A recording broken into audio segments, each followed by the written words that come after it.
Assalamualaikum warahmatullahi wabarakatuh. Perkenalkan, nama saya Intan Miftahul Janah, NIM 2020604043, Prodi Manajemen Zakat dan Wakaf. Mata kuliah UAS Tafsir Ayat Zakat dan Wakaf. Baiklah, di sini saya akan menjelaskan Quran Surat tentang At-Taubah ayat 103 dan Quran Surat Ali Imran ayat 92. Baiklah, langsung saja simak ayat berikut. Quran Surat At-Taubah ayat 103 yang berbunyi, A'udzubillahi minasyaitonirrajim. Bismillahirrahmanirrahim. Khuz min amwalihim shadaqatan tutahhiruhum tuzakkihim biha wasalli alaihim inna sholataka sakanal lahum wallahu sami'un alim.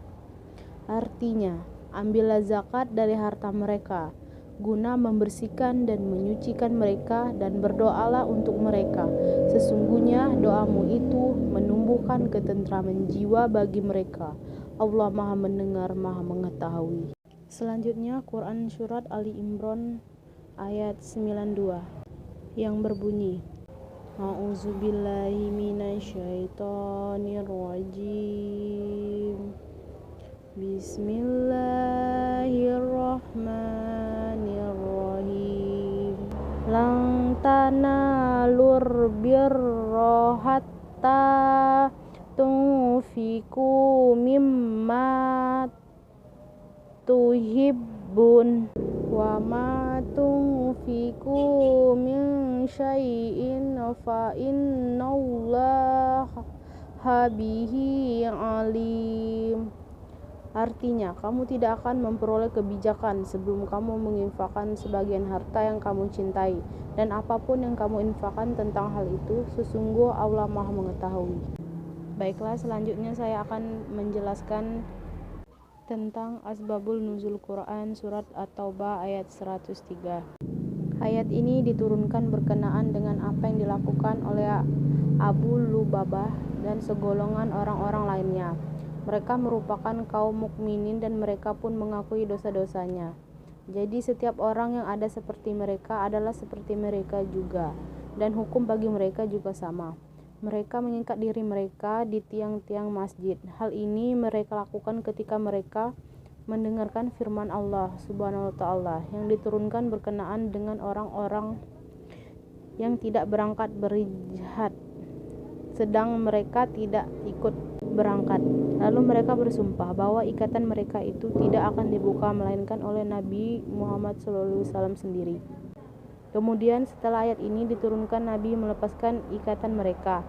Nabi kemudian mengambil sepertiga harta mereka, kemudian menyedekahkannya, kemudian mendoakan mereka sebagai tanda bahwa taubat mereka telah diterima.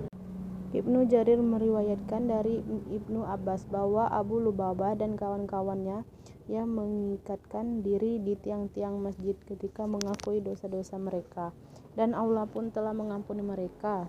Datang kepada Rasulullah SAW dengan membawa harta mereka. Saya berkata, Ya Rasulullah, inilah harta benda kami yang merintangi kami untuk turut berperang.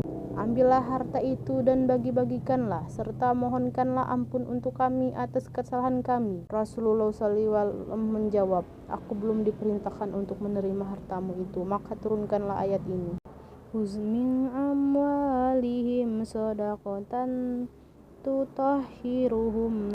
Lalu Rasulullah SAW mengambil 1/3 dari harta mereka.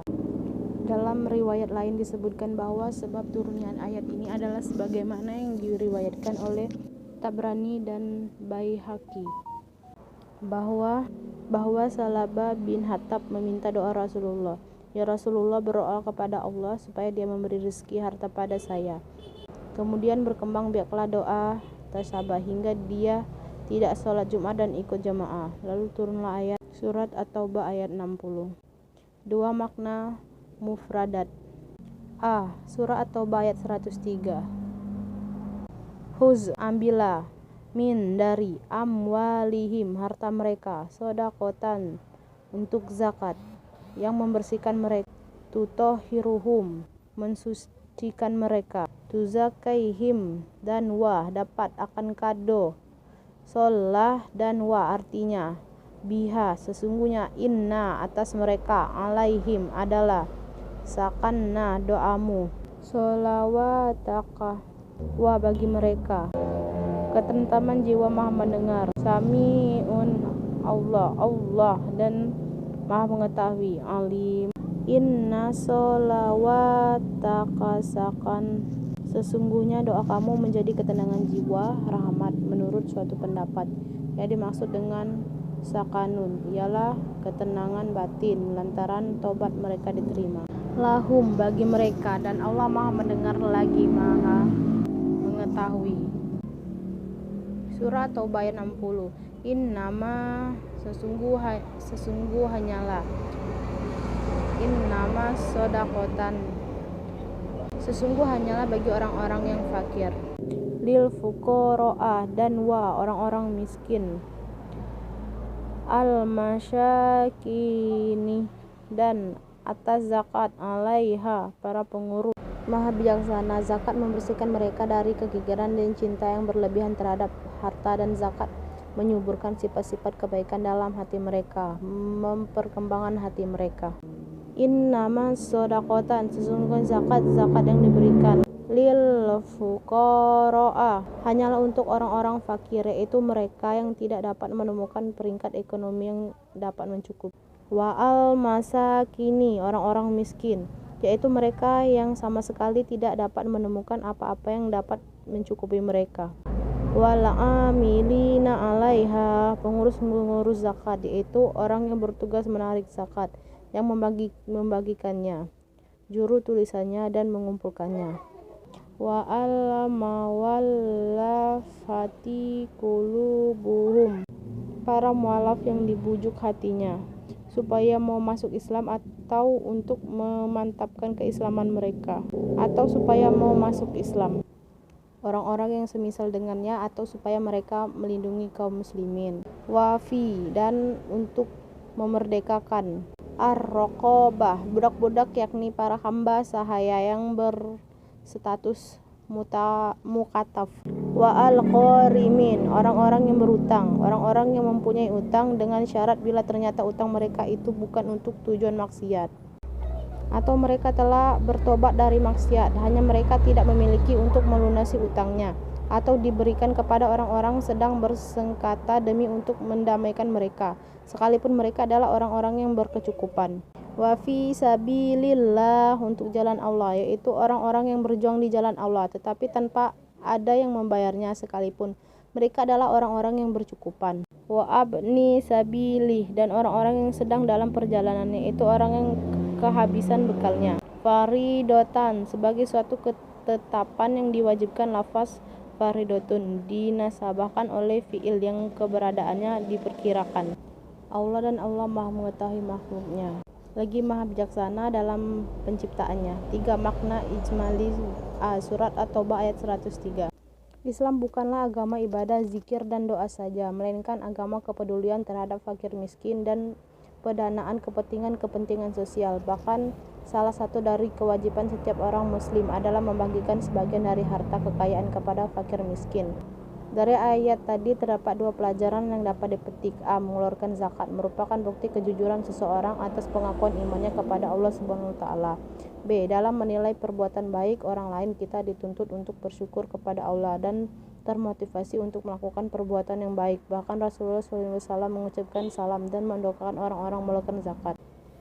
Allah memerintahkan Rasulullah SAW untuk mengambil zakat dari harta kekayaan mereka, yang dengannya akan membersihkan dan mensucikan mereka. Yang demikian itu bersifat umum, meskipun sebagian ulama pada yang mengembalikan domir hum pada kalimat amwalihim kepada orang-orang yang mengakui dosa-dosa mereka, yang mencampurkan antara amal kebaikan dengan perbuatan buruk. Oleh karena itu, sebagian orang yang menolak membayar zakat dari kalangan masyarakat Arab berkeyakinan bahwa pembayaran zakat kepada pemimpin tidak boleh. Kalaupun boleh, harus kepada Rasulullah SAW. Penafsiran dan pemahaman yang salah tersebut telah ditentang oleh Abu Bakar As-Siddiq dan semua sahabat Rasul SAW, bahkan oleh Abu Bakar diperangi hingga mereka membayar zakat kepada khalifah. Bagaimana mereka membayar zakat kepada Rasulullah SAW? Abu Bakar berkata, "Demi Allah, seandainya mereka menghalangiku dari anak kambing yang dulu mereka tunaikan kepada Rasulullah SAW, niscaya akan memerangi mereka karena hal itu." Baiklah, mungkin itu saja penjelasan yang dapat saya sampaikan. Lebih dan kurang saya mohon maaf. Kepada Allah saya mohon ampun. Saya akhiri. Wabillahi taufiq wal hidayah. Wassalamualaikum warahmatullahi wabarakatuh.